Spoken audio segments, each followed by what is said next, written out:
first podcast. I'm your host, DJ Angelfire, with my two co-hosts for the podcast, Kwaku Amp and Trex.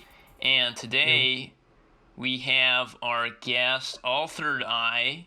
He makes content that I would categorize as a sort of intersection between New Age and spirituality and the very technological and modern internet art that is very popular right now.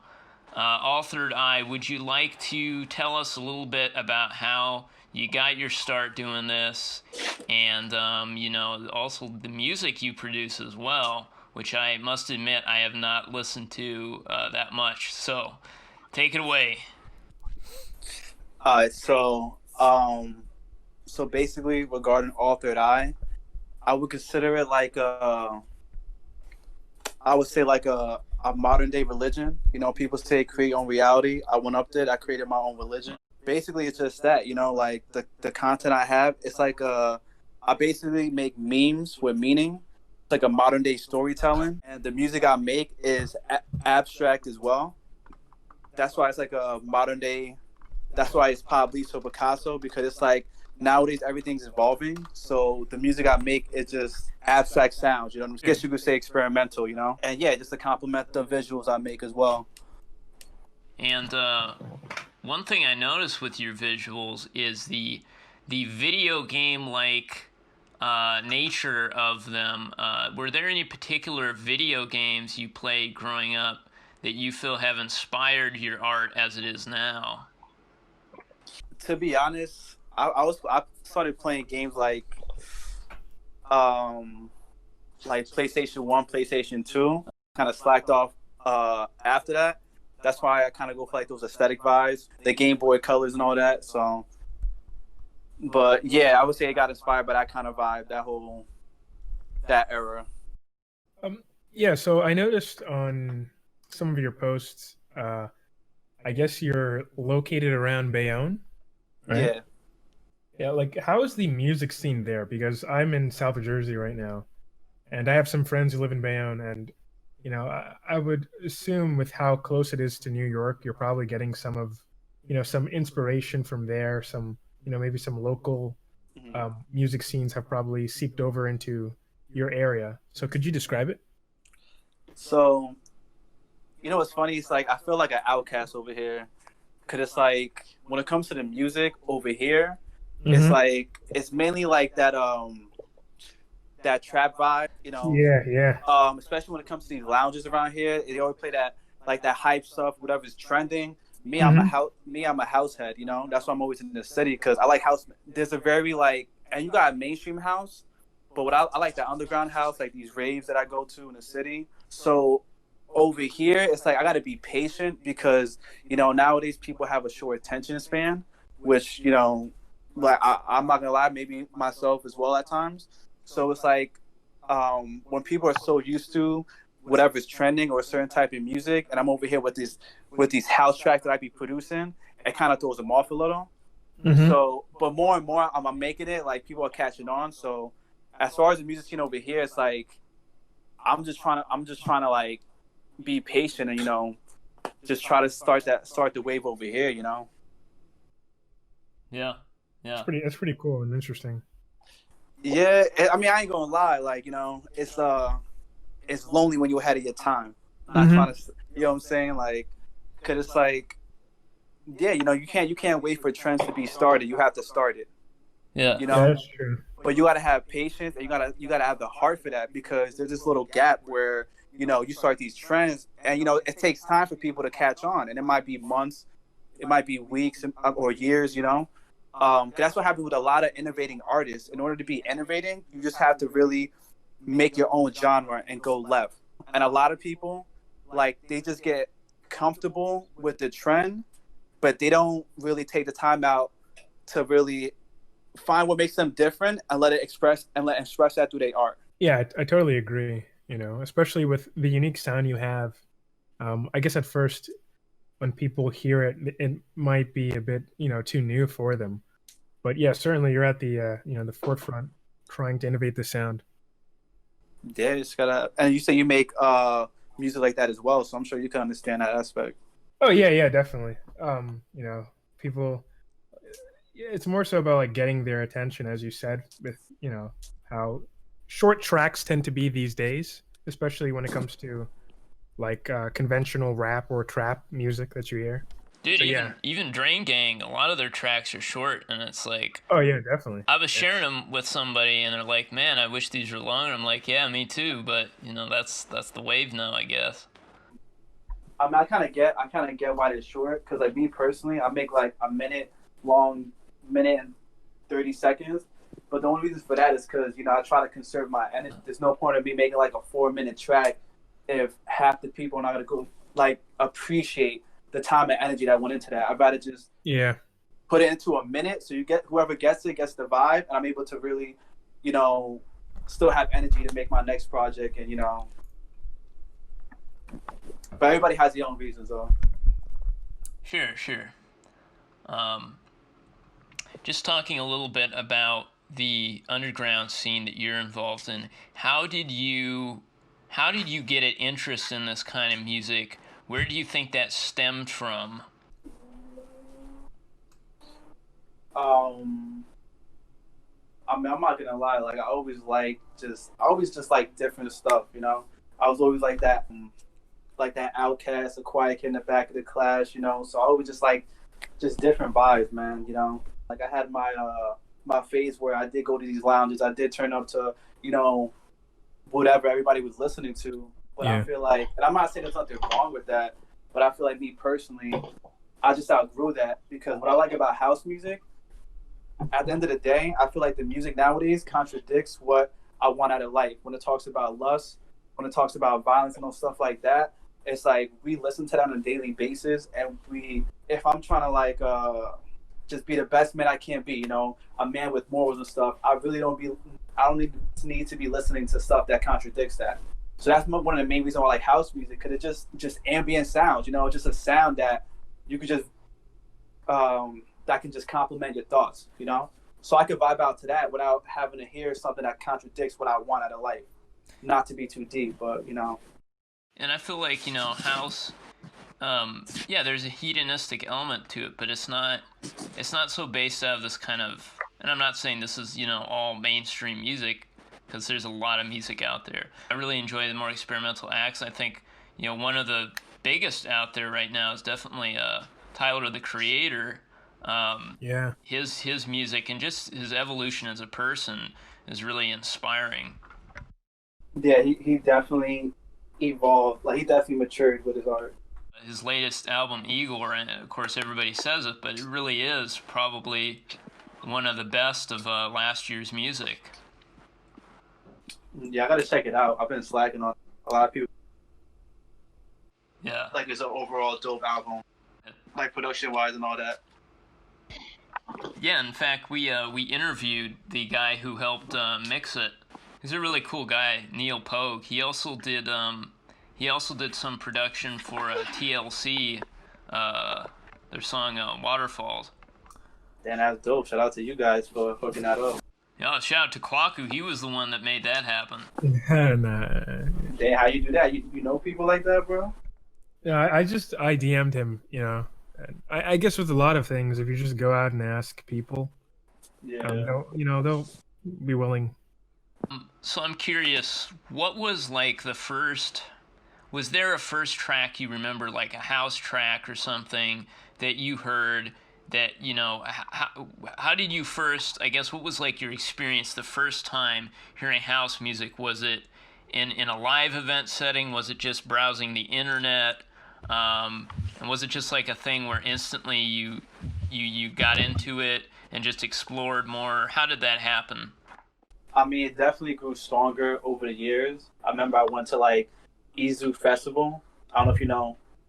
It's like a festival in like an island in New York. I first went and I'm not gonna lie, I was type shy. It's like one of those raves kind of events. So Yeah. when you first go there, everybody's vibing, everybody's comfortable. But if it's your first time, you just be like, okay, need a couple drinks. So that was like my first time being exposed to that. And over time, it's just that it just grew stronger. You know, I started to outgrow the music I was previously listening to, and I just fell in love with that. Now being these days, you know, I'm always just I'm in the front, I'm in the middle of the dance floor, just vibing out. You know, I would say it definitely grew over the years. You know, Sure. and Yeah, was there like a certain friend or somebody that turned you on to this festival, or how did you find out about it? um, to be honest, like I feel like everything happens for a reason because it was multiple people. You know, yeah, it was just like multiple people. Like every now and then, you know, I have friends in the city who would talk about stuff like that, like these raves and these like house music, but I wasn't really into it. And then over time, it just, you know, it just grew on me, and now I'm just making music with meaning. You know, on YouTube, you have these affirmation videos. Sure. So basically, I kind of get inspired by that, and I make these house tracks that are like modern day affirmations that says like meaningful stuff, but at the same time it has like a dope beat to it, so it'll like be stuck in your head, you know. Right. Are you going to a lot of shows recently that are more your vibe? Yeah, I mean, like, am I going to like shows that play Like, house music? yeah, like something that is more to your speed at this point. Yeah, you know, Yeah. that to be honest, that's all I go to because it's a different. That's what I be trying to tell people. Like a lot of people, when you look at house music, like sometimes it's just like, you know what, it's not for me. But it's just like I feel like it could be for everybody because you know, like I said, it's just a sound. There's no lyrics. It's just an energy. So when you Right. hear these sounds, you can just move your body. Like it's not like someone's rapping in Spanish or someone's rapping about some trap shit or someone's rapping about being emotional or whatever. No, it's just a sound, and all you got to do Yeah. is feel the energy, and everybody's gonna have their move their body a different way. So that's why I like going to these spots. It's just like the energy. It just be so dope, man. It's just so you just get Yeah. lost in the crowd. Yeah. Are there some artists that you like right now? Yeah. Is there like one you listened to like recently that you? Let's see. I mean, I started listening to Burial again. I don't know if you know what that is. Burial? No, I don't know. Yeah, it's like a lot of like it's like underground stuff. So, but I'm always just switching up the vibe, you know. Let's see. One of the things with Burial, and I think I mentioned this in an earlier podcast, is that he makes his compositions kind of like how Jay Dilla would, where it's kind of off the grid, so it has a very human feel to it.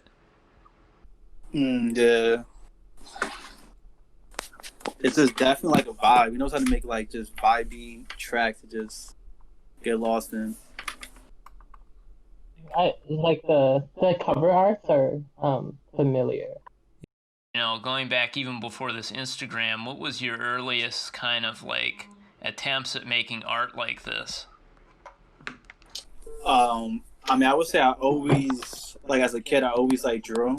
I feel like that's how it starts with a lot of artists. They just draw and you know.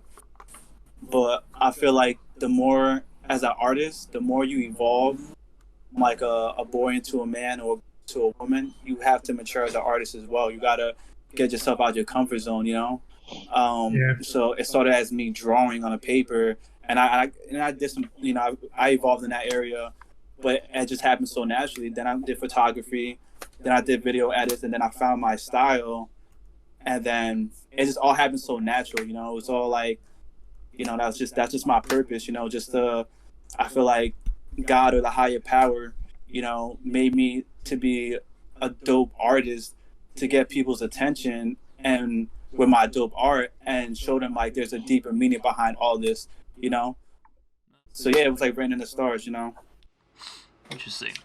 With your art, one thing I notice a lot of is the Windows error screens, and I'm curious like how technology kind of plays a role in your life and your art, and just the kind of interesting juxtaposition of like this very modern, not necessarily talking about your art, but just I'm sure you know a lot of businesses or whatever trying to cash in on this kind of like new age aesthetic while also being very corporate and tech centric. And I'm curious, like, what your thoughts are on that. Just like, Yeah, maybe.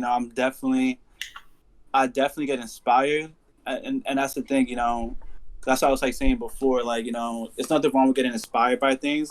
It's just that when you get too comfortable there, So like, I definitely get inspired by like the underground scene and these different genres of art that not too many people know about or whatever. But it's like, I feel like it's important to really embrace what makes you different and let it bleed onto your art. And if you do that, then you're always going to evolve. Sure. I try my best not to get too comfortable, and I always try to push the boundaries, like make it into my own thing, and then just go from that. Just kind of take us back to, like, you spoke about when you were a kid, you had this artistic talent. What was like the music? I mean, of course, you mentioned, the kind of trap music that's popular now, but like, what kind of music were you hearing as like a kid, or like what your parents listened to? How do you think that like influenced your taste, if any? It definitely like influenced me, because my dad would always be bumping like the Bee Gees, the Beatles, those kind of vibes. Always had like a thing for like the like '90s alternative rock, like Smashing Pumpkins, Yeah. Alice in Chains. Like, it's like I just like that whole aesthetic, that whole vibe. Like, so like basically like '90s music, and it just when my dad listening to like music like that, it made me appreciate just good music. Not caring about like the time frame of when it came out. That's why right now I'm not gonna lie, I don't really know. I'm out the loop, but I just go by, if it's good, I'll listen to it. From like the '80s, '90s, early 2000s, or even right now. But I would say my dad definitely had a big influence on that. Let's see. So, like in your videography, or at least for uh, the promos, the song promos on your Instagram account, how do you go about finding these visual aesthetics? Is it like, did you spend some time um, doing research, or is it something that naturally comes to you? Yeah, like I said, I feel like it just naturally, it's just in me. I'm just an artist, and this is my purpose. So I feel like when you're a natural at something, that's your purpose. And because in the beginning, I definitely got inspired, and every now and then I do get inspired. But if you look at my stuff, it's not something you could really see anywhere else. Because like I said, I get inspired, but I just, I feel like we all have the same potential. Only some of us live up to it. Yeah. So I'm just living up to my potential. We all have the potential to be great, but who's going to really take the time out to lock themselves in solitude and really come up with an innovating idea that only they could come up with? So I just really take it's just a habit for me to take the time out to really think about, all right, what's the next innovating concept or song concept that I could come up with? Because we go to, like I said, bro, we all, that's not something that's only reserved for like some people. Like, we all have that potential. It's like, it's bigger than me, it's bigger than, but we just really have to take the time out to find ourselves, and really let that express that in whatever we're doing. Yeah, and I think there's something to be said, as I've encouraged Kwaku and Trex, for just getting something out. Because sometimes you can spend so much time working on something, whether it's music, or just recently we put out a video interview, and yeah, there was a lot of things I could have done different. But at the end of the day, the biggest risk you take is just putting it out there and let the people decide. Of course, there's going to be things you learn from it, but you're never going to learn if you don't take that first step and just put the music or art out there. Because, I mean, if you look at any artist's career and you go back to their really early work, a lot of it's very rough and unpolished, and that's normal. I feel like now there's such an oversaturation of high production quality. People feel a bit intimidated, and I just really try and encourage people to, go out there and live up to that potential you're talking about, because, hey, now's the time, gotta seize the day. If not now, then when, right? Exactly. True. Mm-hmm. Because you're definitely right. A lot, you can't progress in something if you never started to begin with. So you'll be waiting for like you're gonna be waiting forever if you're just waiting for it to be perfect because it could always be better. That's what what I do now is just I always give myself a release date whether I'm finished with it or not, just to like put myself under pressure. Like, all right, so I'm gonna drop this video. Like I recorded this video today. I'm gonna drop it next Thursday.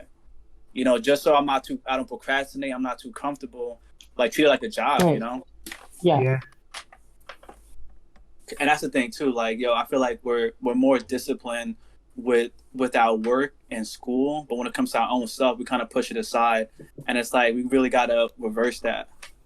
Yeah, and like just this whole video, I feel bad because I have like 3 or 4 interviews that I haven't released because this video interview took so much time to edit. But when I complete something like that, it really motivates me, and it's like, okay, now I can get back in a routine. And so I'm hoping to start putting out interviews regularly. We've been shooting for Mondays. I'm very hesitant to specify a release date because I feel like then that kind of jinxes me. But I absolutely do, set a guideline. Okay, got to try and have this out Monday, 3 p.m. I mean, when you get on a roll, it feels really good. Yeah. I mean, sometimes you always have to adapt too. You know how that goes. Like sometimes certain things happen and it takes longer than expected. So as long as you, like you say, as long as you have that guideline, then, but you always gotta learn how to just adapt to things and just keep it pushing. Yeah, man. I mean, it's like, with this quarantine situation now and even before, because I had back in August of last year, my computer died on me, and I'm like, oh man, what am I gonna do? And I had to get things set up. And ironically, the first episode we did after I had a computer up and running, there was Wi-Fi problems on the other guy's end, so we wound up having to cancel. And I'm like, oh man, I missed like 3 weeks, And I was kind of thinking, some days, we'd have people kind of ghost us or just wouldn't, respond. And I'd, be kind of down like, man, I don't know if I can keep doing this. And then like a few months later, here I am staying at a mansion with Lord VZA, and we're doing live interviews. So you never know where life's going to take you, man. That's dope, brother. That definitely is dope. This lifestyle ain't for everybody because, like you said, sometimes you go through a moment of uncertainty, but you just got to keep that faith strong and just look at that light at the end of the tunnel. That's right. Even when it doesn't look like there's one, you just every day I'm like, you know what? I gotta keep pushing ahead because I know there's a lot of people who would love to see me fail, so I gotta say, you know what? I'm gonna do it anyway. Yes. Yeah. X. Yes. I mean, it sucks with what's going on in the world right now with coronavirus and what's happening in Italy. But if we ever go under quarantine, at least in the United States, that would be a good time to just focus on yourself and get that music out there, or that art you're trying to make out there. Really work on your craft. Yeah, and I just try and focus on the community of people who need to be uplifted in this time of hardship. That human spirit is really important right now, and it always is, but especially right now. Nah, you definitely right, bro. Like, I was talking about, bro, the other day, like, I feel like, the universe is putting us in the darkness to see light. You get to, it's like, where it shakes us up, Yeah. and we start realizing what really matters and whatnot, Like, when we talk about quarantine, when we talk about people are dying over this stuff, it just really just opens our eyes. And, like, the fact that we're all experiencing this, it's just shows how, like It's a universal human experience we're going through. Yes. Definitely. And I was talking about this with Trex, how it was so common in like the early 1900s where there were just pandemics left, right, and center, and people had no way of communicating. Like, most people didn't have phones in their homes. I mean, most people didn't probably have, they didn't have, refrigerators or anything like that to keep their food safe. Yeah, maybe an ice box. But, people had no way of communicating. You couldn't just watch YouTube. All that stuff that we have right now, we gotta, hopefully we don't overrun our bandwidth, but, we gotta use these tools we have to stay in contact, because in the past, we didn't have those things. So, unfortunately, we won't have any plague doctors either, but then again, probably won't want to have nightmares about that either, so.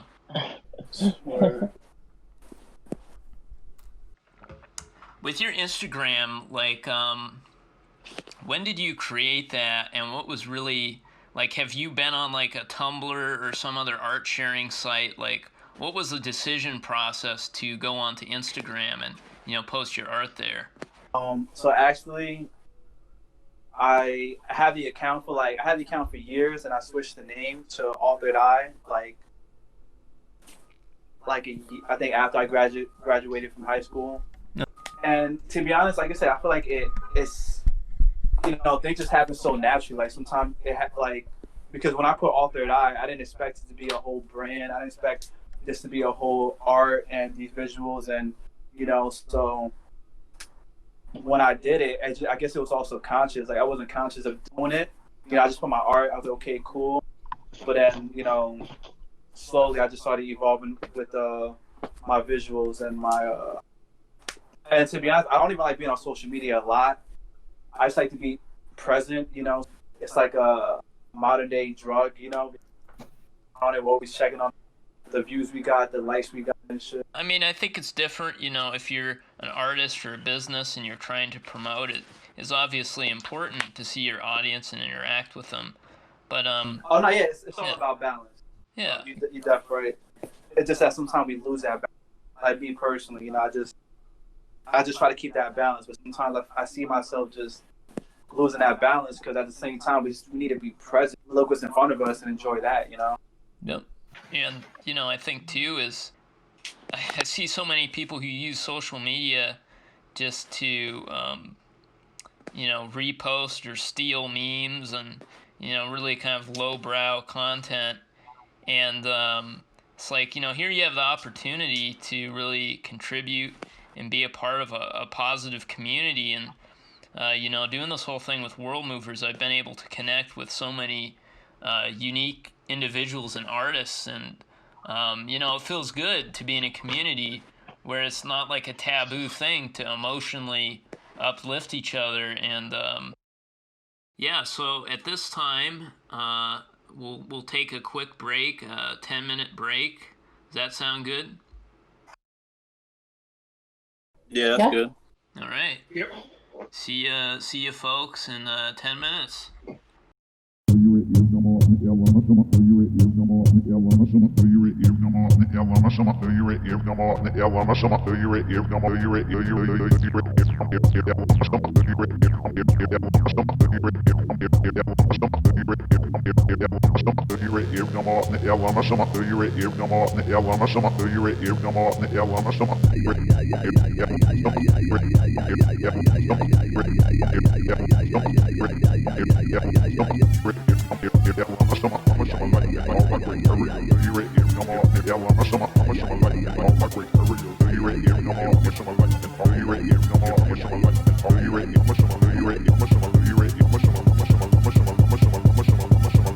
I'ma show my light in all my great areas. I'ma show my light in all my great areas. I'ma show my light in I'ma show my light in I'ma show my light in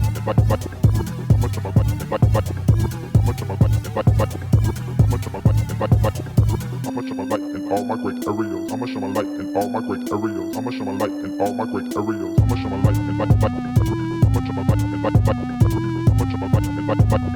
I'ma show my light in all my great areas. areas. I'ma show my light in all my great areas. I'ma show my light in all my great areas. I'ma show my light in all my great areas. I'ma show my light in all my great areas. I'ma show my light in all my great areas. I'ma show my light in all my great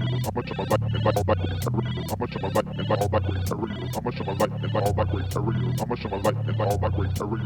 I'ma show my light in all my great areas. I'ma show my light in all my great areas. I'ma show my light in all my great areas. I'ma show my light in all my great areas. I'ma show my light in all my great areas. I'ma show my light in all my great areas. I'ma show my light in all my great areas. I'ma show my light in all my great areas. I'ma show my light in all my great areas.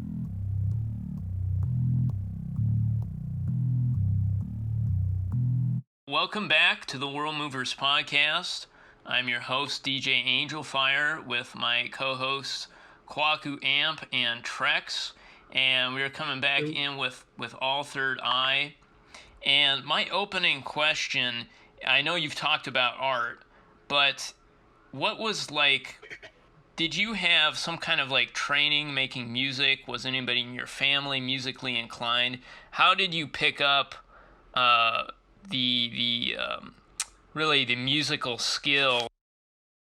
I mean, I would say my dad, he was definitely an artist. He drew and and I feel like all of us are just a better version of our parents. You know, we evolve each generation. He drew, he painted, so I had to evolve into making music and all that. Like I said, you know, I just learned that on my own. What was like the earliest tracks you made on like FL Studio, and how old were you?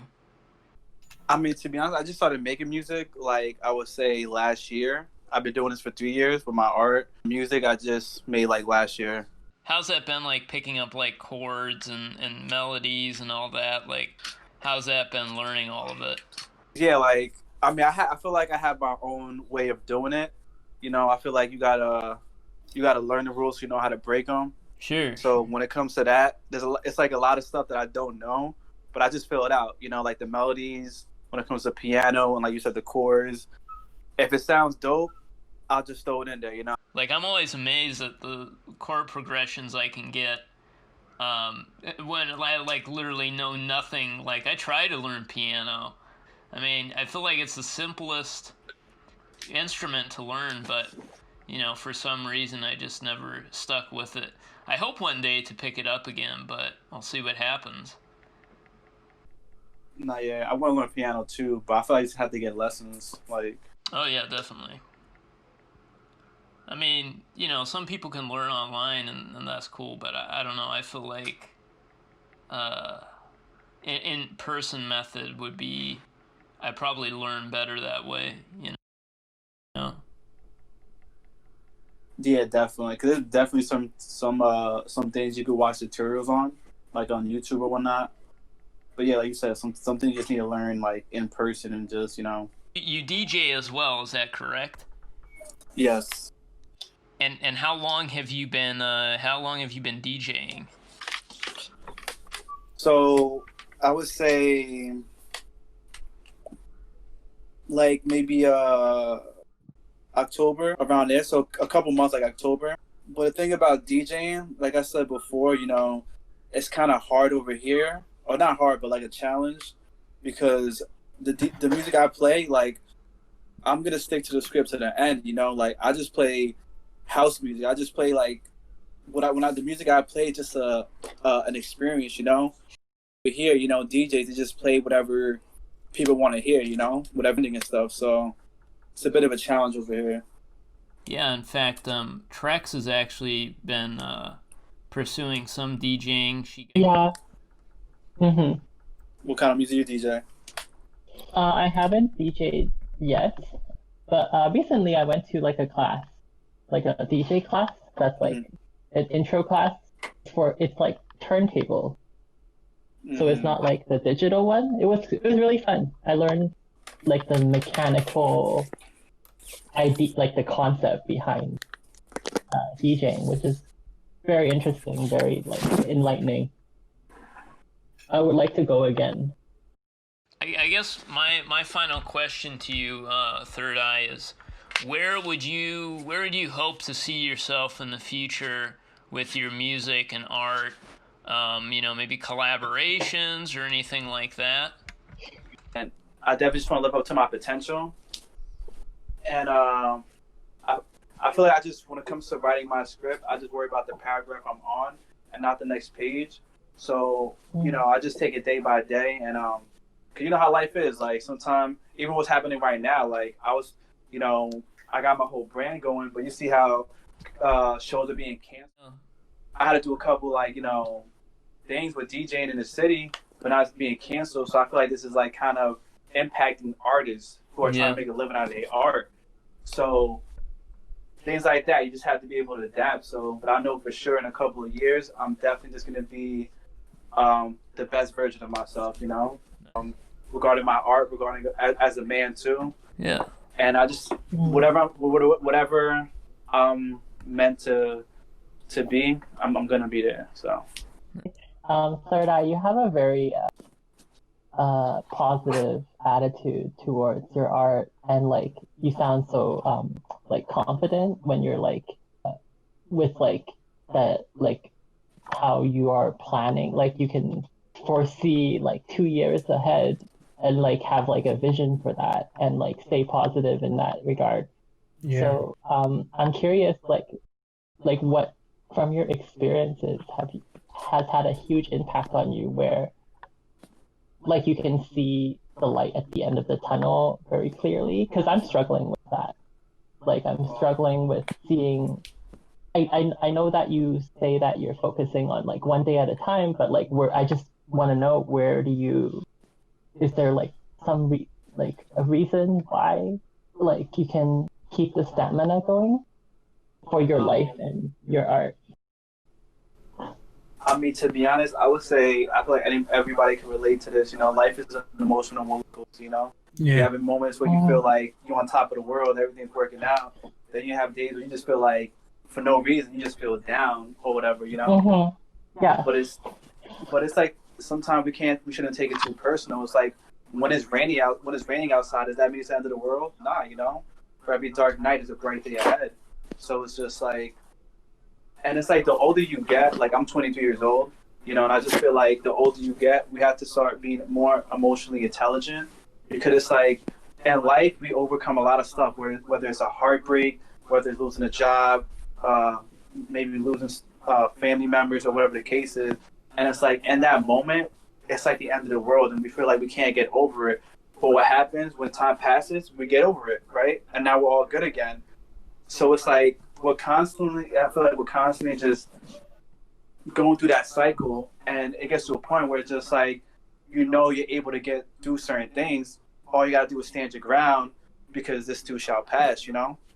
And at first it's gonna be hard, but once you get in that mentality, it's like, that's how you stop losing the momentum. We keep losing momentum because every time we're all a student to life.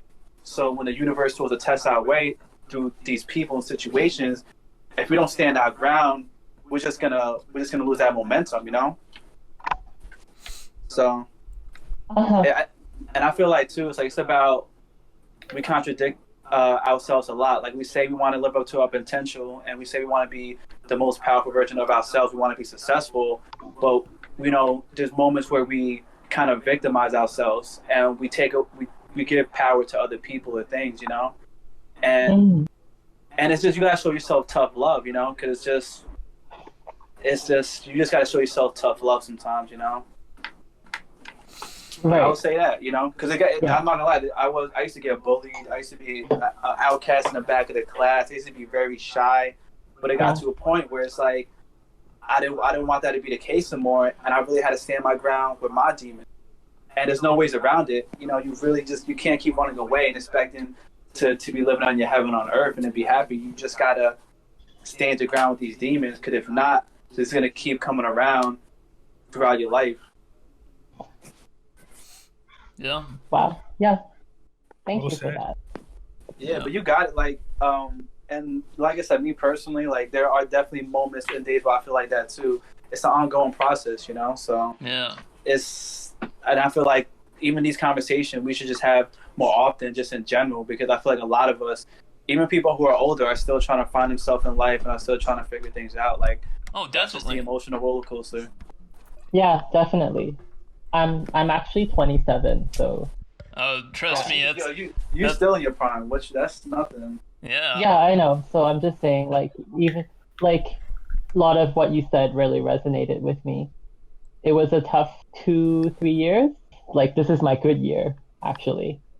Like, I think just the people you're around too, I just try and, you know, be uplifting to those around me because, the circle of friends I used to hang out with, I mean, not all of them, but a lot of them were jerks. And, like, I know, like, I have that temptation to want to gossip and, put people down. And it's like, what I realized is that by doing that, I was, surrounding myself with a lot of of similar-minded people and getting out of that community and getting into a more positive community that's based around creating and, uplifting as kind of, played out that word sounds, it really did have an impact on me.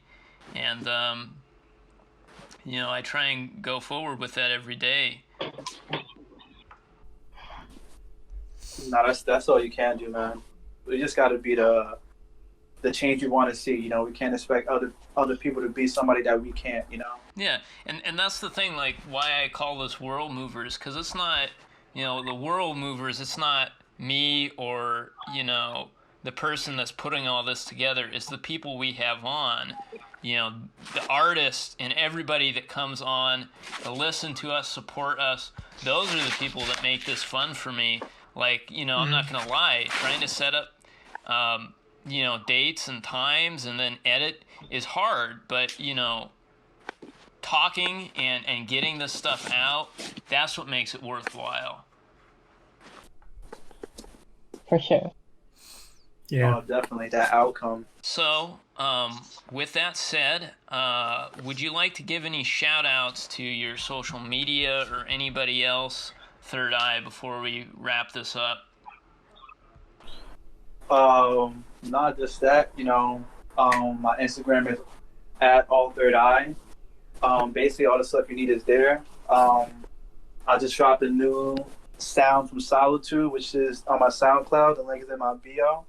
And yeah, whether you like the art or not, whether you understand it or not, at the end of the day, it's not just about the art, it's about the message. And it's basically everything we're talking about right now, like our purpose is more important than our ego, live life with a purpose. With every breath, every step you take, stick to the script. All right, man. Well, thank you for coming on, and thank you, Kwaku and Trex, for helping with questions and making this fun and interactive. So that is going to do it for this week's episode of the World Movers Podcast, and we look forward to seeing you soon.